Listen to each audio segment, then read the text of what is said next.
Tem uma cena no final de The Last of Us que divide opiniões até hoje. Quando Joel decide salvar Ellie, ele está sendo egoísta ou ele está sendo humano? Nesse vídeo eu vou te mostrar porque essa decisão dele é muito mais do que uma escolha entre o bem e o mal. A gente vai conversar sobre dois jeitos muito diferentes de pensar o que é o certo. Um que foca nas consequências, no bem maior, e outro que foca nos princípios, no valor da vida humana. Mas não para por aí. Eu também vou te mostrar como o jogo te manipula emocionalmente, como ele te coloca no lugar do Joel sem te dar tempo para pensar. E no final, a gente vai sair do mundo pós-apocalíptico e trazer tudo isso para a vida real. O que a gente faz quando a moral entra em colapso? Quando o certo e o errado deixam de ser tão claros. Então fica até o final, porque essa reflexão não é só sobre um jogo, é sobre como a gente toma decisões quando tudo está em jogo. Sem mais delongas, bora pro vídeo. Olha, imagina que você está diante da possibilidade real de salvar a humanidade. Existe uma cura, uma chance. Só que para isso, uma garota inocente precisa morrer e ela nem sabe disso. O que você faz? É exatamente esse o dilema que está no centro de The Last of Us. E para tentar entender o que está em jogo ali, a gente precisa olhar para dois jeitos bem diferentes de pensar a moral: o utilitarismo e a ética deontológica.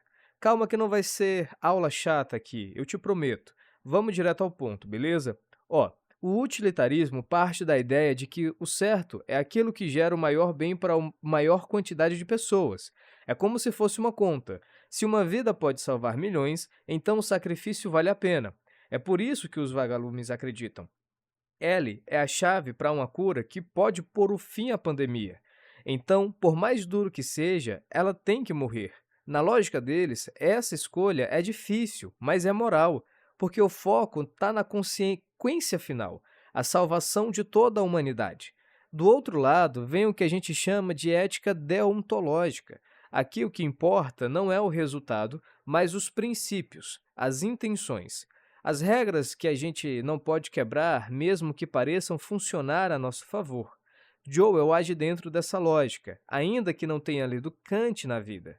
Ele olha para Ellie e vê mais que uma possível cura. Ele vê uma pessoa, uma filha, e acredita que matar alguém inocente sem o consentimento dela é errado. Ponto final. Não importa se o mundo vai acabar ou não. O jogo coloca a gente entre essas duas éticas, sem deixar claro quem está certo. E isso é genial, porque força a gente a pensar sobre as nossas próprias escolhas, sobre o tipo de moral que a gente sustenta quando tudo está em jogo.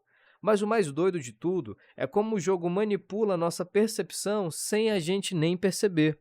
Fica comigo agora, porque eu vou te mostrar como The Last of Us usa a emoção, a empatia e até a ausência de escolha para te fazer sentir que a decisão de Joel é sua também.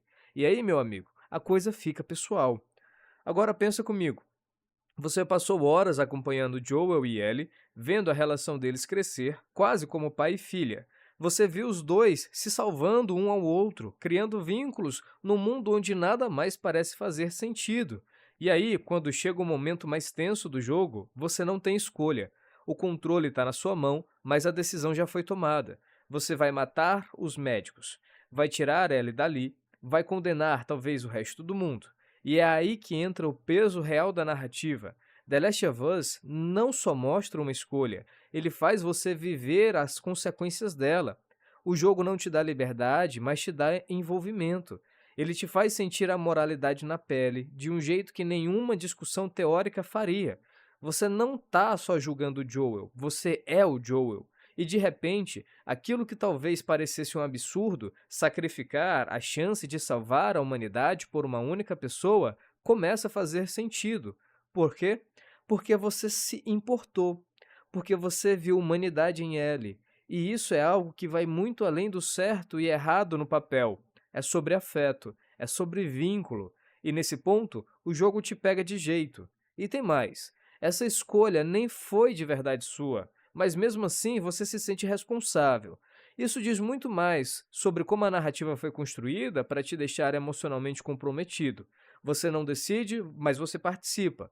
E isso bagunça completamente a nossa percepção de moralidade. porque agora não é mais uma questão de lógica, é uma questão de afeto, de conexão, de perda.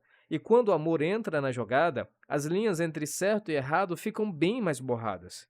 E se tudo isso já mexeu com a sua cabeça, espera até a gente sair do mundo do jogo e olhar para a realidade, porque esses dilemas éticos não são só na ficção. Vou te mostrar como isso aparece em situações reais e o quanto nossas decisões, às vezes, seguem mais o coração do que qualquer filosofia. Fica comigo, porque agora a gente vai trazer esse papo para o mundo da verdade. Agora vamos sair um pouco do universo de The Last of Us e olhar ao redor. Porque por mais que tudo ali aconteça no mundo fictício e pós-apocalíptico, o dilema moral que ele traz é bem mais próximo da nossa realidade do que parece. Basta olhar para qualquer situação extrema. Uma pandemia, uma guerra, uma catástrofe humanitária, para perceber que esses conflitos entre o bem maior e a vida individual acontecem o tempo todo. E, assim como no jogo, as respostas nunca são fáceis. Pensa na pandemia recente. Quantas vezes a gente ouviu falar sobre decisões médicas difíceis, tipo escolher quem vai ocupar um leito de UTI quando não tem vaga para todo mundo, ou vacinas sendo distribuídas primeiro para quem pode gerar mais impacto social? Esses são dilemas utilitaristas na prática. A gente calcula o que pode salvar mais gente, mas nem sempre isso é justo para quem fica de fora da equação. E ao mesmo tempo, se a gente fosse agir só com base em princípios fixos, talvez não conseguisse salvar ninguém, ou salvar menos. E é aí que fica claro como a moral entra em crise quando o mundo quebra. As regras que funcionam bem num contexto de estabilidade muitas vezes desmoronam quando tudo está em colapso.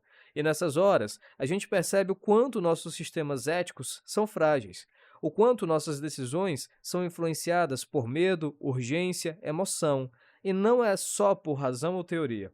O mais impactante disso tudo é que The Last of Us não oferece uma resposta, mas ele te prepara para essa reflexão.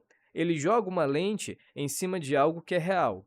O mundo não é feito de escolhas fáceis. E, muitas vezes, o menos errado é o máximo que a gente consegue fazer. Mas antes de fechar esse papo, tem uma última coisa que você precisa considerar, e talvez a mais importante. No fim das contas, essa escolha do Joel é só dele? Ou ela diz algo muito mais profundo sobre todos nós? Fica comigo até o final do vídeo, porque agora vem um ponto de virada dessa discussão toda. Chegando no final do jogo, e agora também no final do vídeo, tem uma pergunta que insiste em ficar martelando. A decisão do Joel foi certa ou foi errada? E mais do que isso, a gente teria feito diferente? Porque, se for para ser bem honesto, talvez a resposta mais sincera seja: depende. Depende de quem você é, de quem você já perdeu, do que você considera valioso demais para abrir mão. O que me pega nessa história toda é que Joel não é herói, mas também não é vilão. Ele é humano. E essa humanidade dele, cheia de contradição, de amor, de medo de perder, é justamente o que torna essa decisão tão difícil de julgar. Ele não escolheu o mundo, ele escolheu a Ellie. Escolheu preservar o pouco que ainda fazia sentido para ele. E isso não é pouco, isso é tudo. E talvez seja aí que mora a questão mais profunda de The Last of Us. Será que a moralidade, essa ideia de certo e errado, de princípios e consequências, sobrevive quando todo o resto está desabando? Será que no fim do mundo a gente ainda consegue ser ético ou só tenta proteger o que ama? Eu não tenho uma resposta fechada para te dar, e sinceramente, nem acho que o jogo quer que a gente tenha. A força dessa história está justamente no desconforto, no espaço cinza onde a gente é obrigado a pensar, a sentir, a se contradizer. E é isso que torna The Last of Us tão poderoso, não só como jogo, mas como reflexão sobre quem a gente é quando não tem mais regra nenhuma segurando o mundo. E agora eu quero saber de você. No lugar do Joel, o que você faria? Se curtiu esse papo, deixa o like, compartilha, comenta aqui embaixo o que você pensa sobre essa decisão. E já me diz se você quer ver mais vídeos assim, conectando jogos com dilemas filosóficos, sociais e humanos. Até a próxima e obrigado!